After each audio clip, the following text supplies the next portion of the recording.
partner, digdi sa syudad ng Legazpi, may nabisto na naman ang sa tuya partner na Marites ay Si kaperi. Aika. Bako man sa rong media partner, kundi sa rong kargador na may tigmamati sa iyang hawak. Napuhunan niya man partner sa iyang hanap buhay, kaya sa storya ni Aika Ferry, bistuhan tayo ni. Sa maghapon na pagbubuhat ng mabibigat at pagtutulak ng mga sinakong produktong gulay, kumukuha ng pang-araw-araw na kabuhayan ang 21 taong gulang na si Nolan Jibulan ng Legazpi City. Sa palengking ito lumaki at maagang nagbanat ng buto si Nolan, kaya naman sa murang edad ay sanay na siya sa pagtatrabaho. Kaakibat ng pagiging baggage boy ay kailangan din mapanatili ni Nolan na maayos ang kondisyon ng kanyang katawan.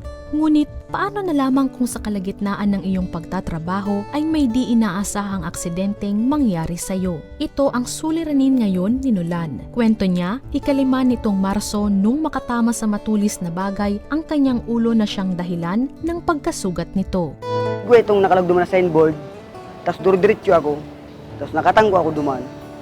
Diretso ako nagtuwa ko, tapos tikaputang ko sa payo ko, may dugo na unabusi, tapos tigiling ko ba yung signboard, may dugo man. Apektado nito ang kanyang paghahanap buhay dahil may mga oras na sumasakit ito. Ngunit dahil sa kahirapan, ay tinitiis niya na lang ang kirot para patuloy na makapagtrabaho. Subalit, mas minabuting magpa-check up sa doktor. Aminado siyang di alam kung saan kukunin ang panggasto sa gamot. Kaya naman, hiling ni Nolan sa Action Ko Center na mabigyan siya ng asistensya medikal. Hindi ko po kaya, parang dilin siya nagdidikman sana.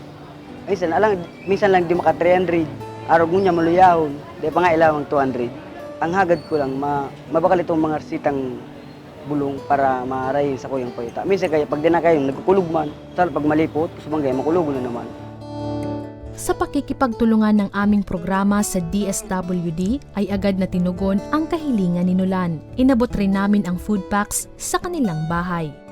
Salamat Action Sector dahil makabakal na akong bulong ko sa payo ko. Umaasa si Nolan na siya ay gagaling at muling makakapagtrabaho ng walang anuman na alalahanin at suliranin. Ayan partner, ito patunay partner na maski bako sa nasa harong kundi duman mismo partner sa pinagtatrabahuhan, di dara ni Aika Ferry ang tabang. Yung nga ni ang karahayang kang programang ito, tabako lang istorya ang daradar ni Aika Ferry. Kundi daradar ni Aika Ferry ang tabang ora mismo kan Action Ko Center. Yan, pag-asa partner na madudugtungan ang buhay, huli kay ni partner Asin, na mga pangangaipong bulong partner kan kay ni maliban si anong pangaran ka to?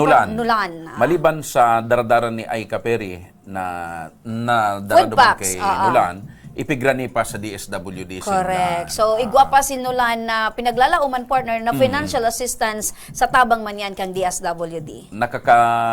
Kuyan partner, nakaka-inspirar and medyo parang gayon nakakapagpapresko ning kaisipan pag nahiling mo na ang tabang halidigdi sa action ko, direktamenting nakakaduman sa dapat mapaduman. Correct, partner. Kaya yan, partner, patunay na talagang ang pag-asa, partner, di dara. Duman mismo kung sa lugar, partner, na nangangaipon sa tuyang mga kababayan.